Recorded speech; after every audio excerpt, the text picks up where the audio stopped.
നിങ്ങളൊരു online shopping സൈറ്റിൽ കയറുമ്പോൾ നിങ്ങൾക്കിഷ്ടപ്പെടാൻ സാധ്യതയുള്ള സാധനങ്ങൾ തന്നെ എങ്ങനെയാണവർ കൃത്യമായി ആദ്യം കാണിക്കുന്നത് എന്ന് എപ്പോഴെങ്കിലും ആലോചിച്ചു നോക്കിയിട്ടുണ്ടോ? അല്ലെങ്കിൽ നമ്മുടെയൊക്കെ ഇൻബോക്സിൽ വരുന്ന ആ ആവശ്യമില്ലാത്ത സ്പാം മെയിലുകളില്ലേ, അതൊക്കെ എങ്ങോട്ടായി പോകുന്നത്? ഇതിന്റെയൊക്കെ പിന്നില് ഒരു ബുദ്ധിമാനായ സഹായിയുണ്ട്. അയാളെക്കുറിച്ചാണ് നമ്മളിന്ന് സംസാരിക്കാൻ പോകുന്നത്. അതെ, ഡിസിഷൻ ട്രീ.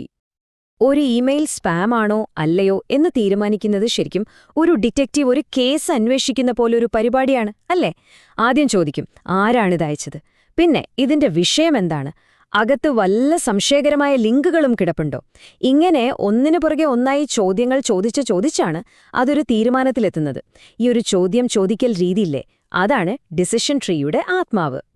ഒരു മെഷീൻ എങ്ങനെയാ ചിന്തിക്കുന്നതെന്ന് മനസ്സിലാക്കാൻ നമുക്കാദ്യം നമ്മളെങ്ങനെയാണ് ഒരു ചെറിയ കാര്യം തീരുമാനിക്കുന്നതെന്ന് നോക്കാം, അല്ലേ? ഒരു സിമ്പിൾ ഉദാഹരണം. ഇന്ന് വൈകുന്നേരം എന്ത് ചെയ്യണം? നിങ്ങളതെങ്ങനെയാ തീരുമാനിക്കുക? നമുക്കൊരു ഉദാഹരണം തന്നെ എടുക്കാം. ഇന്ന് ടെന്നീസ് കളിക്കാൻ പോകണോ വേണ്ടയോ? ഇതാണ് ചോദ്യം. ഈ ഒരു തീരുമാനമെടുക്കാൻ നിങ്ങൾ ആദ്യം എന്തായിരിക്കും നോക്കുക? മിക്കവാറും കാലാവസ്ഥയായിരിക്കും, അല്ലേ? ശരി, അപ്പൊ നമുക്ക് അവിടെ നിന്ന് തന്നെ തുടങ്ങാം. അതെ, കാലാവസ്ഥ. അതാണ് നമ്മുടെ തുടക്കം, നമ്മുടെ ആദ്യത്തെ ഏറ്റവും പ്രധാനപ്പെട്ട ചോദ്യം. ഇതങ്ങോട്ട് നമ്മുടെ ഡിസിഷൻ ട്രീയുടെ ആദ്യത്തെ പടിയായിട്ട് കൂട്ടിക്കോ. ഏറ്റവും നിർണായകമായ ചോദ്യം ആദ്യം തന്നെ ചോദിക്കുക. അതാണ് ഇവിടുത്തെ ഒരു രീതി. ചിലപ്പോഴുണ്ടല്ലോ, ആ ആദ്യത്തെ ചോദ്യത്തിനുള്ള ഉത്തരം മാത്രം മതി നമുക്കൊരു തീരുമാനത്തിലെത്താൻ. ഒന്ന് ആലോചിച്ചു നോക്കിയേ. പുറത്ത് നല്ല കാർമേഘം മൂടിയ കാലാവസ്ഥയാണെന്ന് വെക്കുക. പിന്നെ കൂടുതലൊന്നും ചിന്തിക്കാനുണ്ടോ? ഇല്ല, നേരെ കളിക്കാൻ പോകാം. തീരുമാനം സിമ്പിൾ. പക്ഷേ കാലാവസ്ഥ നല്ല വെയിലാണെങ്കിലോ, അല്ലെങ്കിൽ മഴയാണെങ്കിലോ? അപ്പോൾ നമുക്ക് അടുത്ത ചോദ്യം ചോദിക്കേണ്ടി വരും. ശരി, കാറ്റുണ്ടോ? അന്തരീക്ഷത്തിൽ ഈർപ്പം കൂടുതലാണോ? ഇങ്ങനെ നമ്മുടെ തീരുമാനം കുറച്ചുകൂടി വ്യക്തമാക്കാൻ സഹായിക്കുന്ന പുതിയ ചോദ്യങ്ങൾ നമ്മൾ ചോദിച്ചുകൊണ്ടേയിരിക്കും. നമ്മളിപ്പോൾ എന്താ ചെയ്തേന്നറിയോ? നമ്മളറിയാതെ തന്നെ ഒരു ഡിസിഷൻ ട്രീ ഉണ്ടാക്കി. മെഷീൻ ലേണിംഗിലെ തന്നെ ഏറ്റവും പവർഫുള്ളായ ആശയങ്ങളിൽ ഒന്നാണിത്. ഭയങ്കര സങ്കീർണമായ സാഹചര്യങ്ങളിൽ പോലും ശരിയായ തീരുമാനങ്ങളെടുക്കാൻ കമ്പ്യൂട്ടറുകളെ സഹായിക്കുന്ന ഒരു വഴികാട്ടിയാണിത്, ഒരു മാപ്പ് പോലെ. നമ്മുടെ ഈ ചെറിയ ടെന്നീസ് ഉദാഹരണത്തിലായാലും ശരി, അല്ലെങ്കിൽ ഒരു വലിയ സ്പാം ഫിൽറ്ററിലായാലും ശരി, എല്ലാ ഡിസിഷൻ ട്രീകൾക്കും ചില അടിസ്ഥാന ഭാഗങ്ങളുണ്ട്. ആദ്യത്തെ ചോദ്യമില്ലേ, കാലാവസ്ഥ, അതൊരു മരത്തിന്റെ വേര് പോലെയാണ്. അതാണ് റൂട്ട് നോഡ്. അതിൽ നിന്നുള്ള ഉത്തരങ്ങൾ, വെയില്, മഴ എന്നൊക്കെ പറയുന്നത് പല പല ശാഖകളായി പിരിയുന്നു. ഓരോ ശാഖയിലും പിന്നെയും പുതിയ ചോദ്യങ്ങൾ വരാം. അവസാനം ഇലകൾ പോലെ ഒരു ഫൈനൽ തീരുമാനത്തിൽ നമ്മൾ എത്തിച്ചേരുന്നു, കളിക്കാം അല്ലെങ്കിൽ കളിക്കേണ്ട എന്ന്. ഓക്കേ, അപ്പൊ ഇവിടെയാണ് ശരിക്കുള്ള കളി നടക്കുന്നത്. ഒരുപാട് ചോദ്യങ്ങൾ ചോദിക്കാനുണ്ടാവാം, അല്ലേ? പക്ഷേ അതിൽ ഏത് ചോദ്യമാണ് ഏറ്റവും പ്രധാനം, ഏതാണ് ആദ്യം ചോദിക്കേണ്ടത് എന്ന് ഒരു കമ്പ്യൂട്ടറിന് എങ്ങനെ മനസ്സിലാകും? ഏറ്റവും കൂടുതൽ ഇൻഫർമേഷൻ തരുന്ന ഏറ്റവും മികച്ച ചോദ്യം തിരഞ്ഞെടുക്കാൻ അതിനൊരു വഴിയുണ്ട്. കമ്പ്യൂട്ടർ ആദ്യം എൻട്രോപ്പി എന്ന് പറയുന്ന ഒരു സംഭവം കണക്കാക്കും.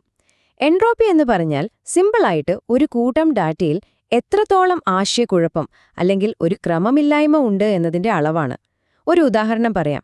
ഒരു പെട്ടിയിൽ പകുതി ചുവപ്പ് പന്തും പകുതി നീലപ്പന്തും ഉണ്ടെങ്കിൽ അവിടെ എൻട്രോപ്പി കൂടുതലായിരിക്കും. കാരണം എന്താ? അടുത്തതേത് നിറമായിരിക്കും എന്ന് നമുക്ക് ഉറപ്പിച്ചു പറയാൻ പറ്റില്ല. ആ ഒരു അനിശ്ചിതത്വം, അതാണ് എൻട്രോപ്പി. എന്നിട്ട് കമ്പ്യൂട്ടർ ഇൻഫർമേഷൻ ഗെയിൻ കണക്കാക്കും. അതായത് ഒരു പ്രത്യേക ചോദ്യം ചോദിക്കുമ്പോൾ ആ ആശയക്കുഴപ്പം, ആ എൻട്രോപ്പി എത്രത്തോളം കുറയുന്നു എന്ന് നോക്കും.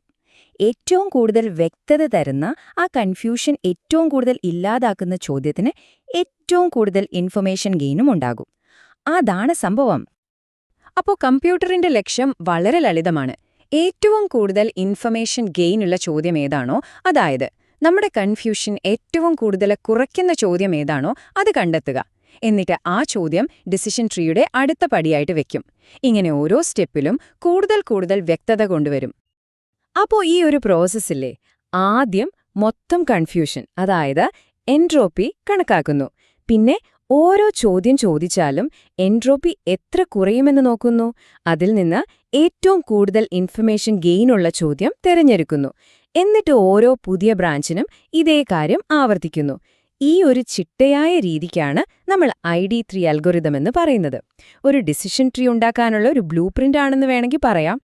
ഡിസിഷൻ ട്രീകൾക്ക് ഒരുപാട് നല്ല വശങ്ങളുണ്ട്. ഏറ്റവും വലിയ ഗുണം എന്താണെന്ന് വെച്ചാൽ അതെങ്ങനെയാണ് പ്രവർത്തിക്കുന്നതെന്ന് നമുക്ക് സാധാരണ മനുഷ്യർക്ക് വളരെ എളുപ്പത്തിൽ മനസ്സിലാക്കാൻ പറ്റും. എന്നാൽ എല്ലാത്തിനുമുള്ളതുപോലെ ഇതിനും ചില പ്രശ്നങ്ങളുണ്ട്. ചിലപ്പോൾ ഇത് ഭയങ്കര കോംപ്ലക്സ് ആയി പോകാം. മാത്രമല്ല, ഡേറ്റയൊരു ചെറിയ മാറ്റം വന്നാൽ പോലും ഇതിന്റെ മൊത്തം ഘടന മാറാനും സാധ്യതയുണ്ട്. ഇതിലെ ഒരു പ്രധാന വില്ലനാണ് ഈ ഓവർഫിറ്റിംഗ് എന്ന് പറയുന്നത്. ഓവർഫിറ്റായ ഒരു ട്രീ പരീക്ഷയ്ക്ക് ഉത്തരങ്ങൾ മാത്രം കാണാപ്പാഠം പഠിച്ചു പോകുന്ന ഒരു കുട്ടിയെപ്പോലെയാണ്. ആ പഠിച്ച ചോദ്യങ്ങൾ വന്നാൽ അടിപൊളിയായിട്ട് എഴുതും, പക്ഷെ പുതിയൊരു ചോദ്യം വന്നാൽ ഉത്തരം പറയാൻ പറ്റില്ല. അതുപോലെ ഇത് പഠിച്ച ഡാറ്റയിൽ ഗംഭീരമായി പ്രവർത്തിക്കും, പക്ഷെ പുതിയൊരു ഡാറ്റ വരുമ്പോൾ തെറ്റുകൾ വരുത്താൻ തുടങ്ങും. അപ്പോൾ ഈ ഓവർഫിറ്റിംഗ് എന്ന പ്രശ്നം പരിഹരിക്കാൻ ഡേറ്റാ സയന്റിസ്റ്റുകൾ ഒരു ടെക്നിക്ക് ഉപയോഗിക്കും. അതിന്റെ പേരാണ് ട്രീ പ്രൂണിംഗ്.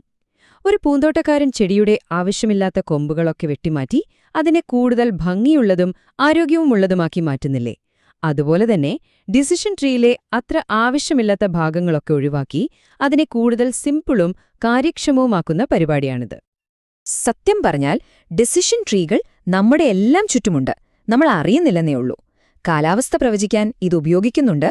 നിങ്ങളുടെ ഇൻബോക്സിലെ സ്പാം ഫിൽട്ടർ ചെയ്യാൻ ഇത് വേണം. മെഡിക്കൽ രംഗത്ത് രോഗനിർണയത്തിന് സഹായിക്കാൻ വരെ ഇതുപയോഗിക്കുന്നുണ്ട്. എന്തിന്?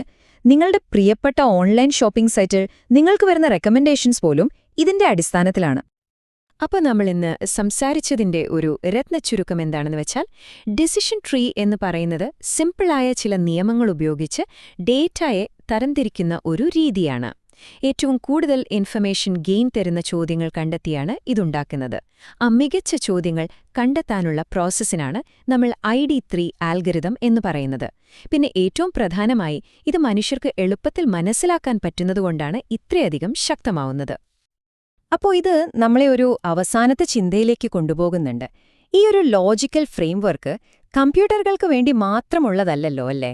നിങ്ങളുടെ ജീവിതത്തിലെ ഏത് സങ്കീർണമായ ഒരു തീരുമാനത്തെയാണ് ഇതുപോലെ ചെറിയ ചെറിയ ചോദ്യങ്ങളായി വിഭജിച്ച് ലളിതമാക്കാൻ കഴിയുക?